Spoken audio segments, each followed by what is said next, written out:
नमस्कार दोस्तों, मैं देवेंद्र जैन आप सभी का डी क्लासेस में हार्दिक स्वागत करता हूं। तो कैसे हैं आप दोस्तों? आज हम बहुत ही महत्वपूर्ण विषय के बारे में बात करेंगे। दोस्तों आज हम मौलिक अधिकारों के बारे में बात करेंगे जो कि बहुत ही महत्वपूर्ण है हम सबके लिए और आप सबकी परीक्षा की दृष्टि से। चलिए दोस्तों, बिना किसी विलंब के वीडियो की शुरुआत करते हैं।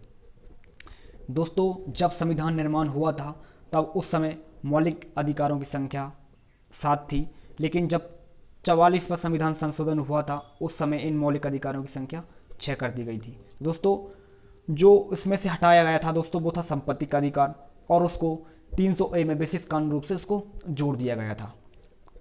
दोस्तों, अब इसमें से इसका अर्थ क्या है उसको समझते हैं। दोस्तों, मौलिक अधिकार का अर्थ क्या होता है? मौलिक माने जो हमारा बुनियादी है, जो हमारा बुनियादी ढांचा है, जो हमारा तत्व है, जो हमारी प्राथमिकता है, उसको हम मौलिक अधिकार कह सकते हैं। अर्थात उसके बिना हमारा जो विकास है वो अवरुद्ध हो जाए, इस प्रकार से इसका हम अर्थ समझ सकते हैं। ये अधिकार प्रत्येक व्यक्ति के पक्ष के विकास हेतु मूल रूप में आवश्यक हैं। इनके अभाव में व्यक्ति के व्यक्तित्व का विकास अवरुद्ध हो जाएगा। मौलिक अधिकार न्याय योग्य हैं तथा समाज के प्रत्येक व्यक्ति को समान रूप से प्राप्त होते हैं। दोस्तों, जो मौलिक अधिकार हैं वो समाज के प्रत्येक व्यक्ति को आवश्यक हैं और सभी को इन मौलिक अधिकारों की आवश्यकता होती है। अगर किसी व्यक्ति को अगर इन मौलिक अधिकारों से वंचित किया जाता है तो दोस्तों उस व्यक्ति का जो विकास है विकास रुक जाता है और व्यक्ति वो समाज में अपना विकास नहीं कर पाता और वो नीचे ही नीचे गिरता चला जाता है। चलिए दोस्तों, अब आगे इन मौलिक अधिकारों को देखते हैं वो कितने हैं। दोस्तों, जो मौलिक अधिकार हैं वो 6 हैं। इनको हम एक बार देखते हैं। दोस्तों, पहले जो मौलिक अधिकार दिया वो है समानता का अधिकार। प्रत्येक नागरिक को, जो भारतीय नागरिक उसको उन सभी को समानता का अधिकार है, चाहे वो शिक्षा हो, मतलब किसी भी प्रकार का क्षेत्र हो, उस व्यक्ति को समानता का अधिकार है। आप उससे भेदभाव नहीं कर सकते। अगला प्रश्न देखते हैं दोस्तों। उस व्यक्ति को संवैधानिक उपचारों का अधिकार है, स्वतंत्रता का अधिकार है, उसको सांस्कृतिक और शिक्षा संबंधी अधिकार है। किसी भी व्यक्ति को सांस्कृतिक और शिक्षा संबंधी अधिकार से वंचित नहीं किया सकता। और दोस्तों, अगर किसी व्यक्ति का शोषण हो रहा है तो उस शोषण के विरुद्ध खड़ा होने का उसको अधिकार है और धार्मिक स्वतंत्रता का भी अधिकार है।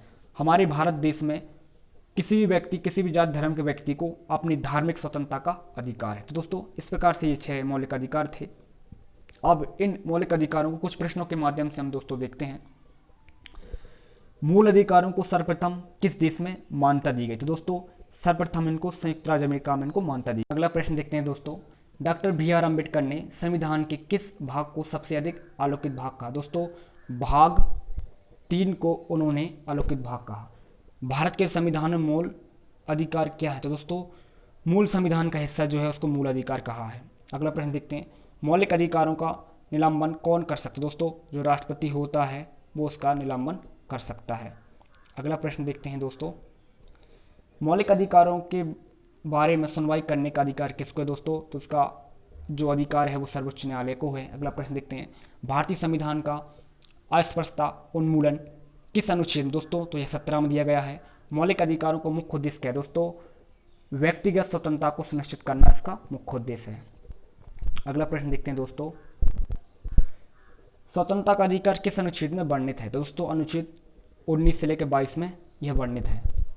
सूचना का अधिकार किस अनुच्छेद में जोड़ा गया है? दोस्तों, सूचना का अधिकार अनुच्छेद 19A में जोड़ा गया है। शिक्षा का अधिकार किस अनुच्छेद में जोड़ा गया है? दोस्तों, शिक्षा का अधिकार जो जोड़ा गया है वो अनुच्छेद 21A में जोड़ा गया है। अगला प्रश्न देखते हैं दोस्तों। अनुच्छेद 24 में मौलिक अधिकारों में क्या वर्णित? दोस्तों, बच्चों के शोषण के विरुद्ध अधिकार इसमें वर्णित है। संपत्ति का अधिकार कैसा अधिकार? दोस्तों, संपत्ति का अधिकार जो है कानून अधिकार है। धार्मिक स्वतंत्रता का अधिकार किस अनुच्छेद में है? तो दोस्तों, ये 25 अनुच्छेद में है। मौलिक अधिकारों में संशोधन का अधिकार किसको है? दोस्तों, तो वो संसद को है। अगला प्रश्न देखते हैं। किस बाद में संसद को मौलिक अधिकारों में संशोधन का अधिकार दिया गया है? तो दोस्तों, केशव नंद भारती बाद में यह अधिकार दिया गया है।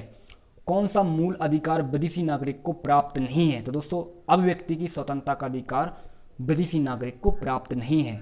6 वर्ष से 14 वर्ष की आयु तक शिक्षा का अधिकार कैसा अधिकार? दोस्तों इसको मूल अधिकार में जोड़ा गया है। बी आर अम्बेडकर ने किस संविधान को हृदय एवं आत्मा की संज्ञा दी? दोस्तों संवैधानिक उपचारों का अधिकार को हृदय एवं आत्मा की संज्ञा दी है। अगला प्रश्न देखते हैं, मौलिक अधिकारों को लागू करने के लिए रीट कहाँ दायर की जाती है? तो दोस्तों उच्चतम न्यायालय में।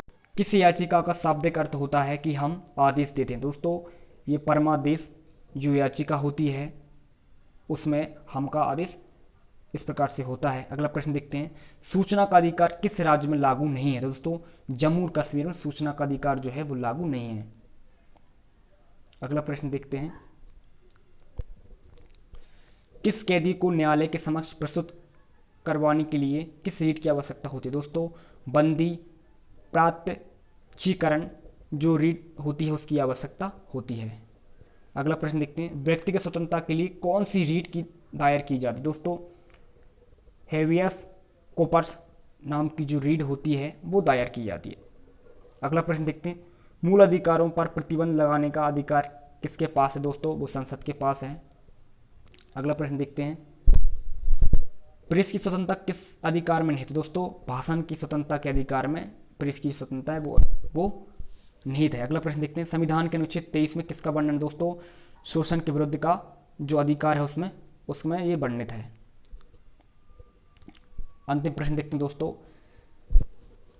संपत्ति के मौलिक अधिकार को किस संशोधन द्वारा समाप्त किया गया है? दोस्तों 44वें संविधान जो संशोधन हुआ था उसमें यह समाप्त कर दिया गया था।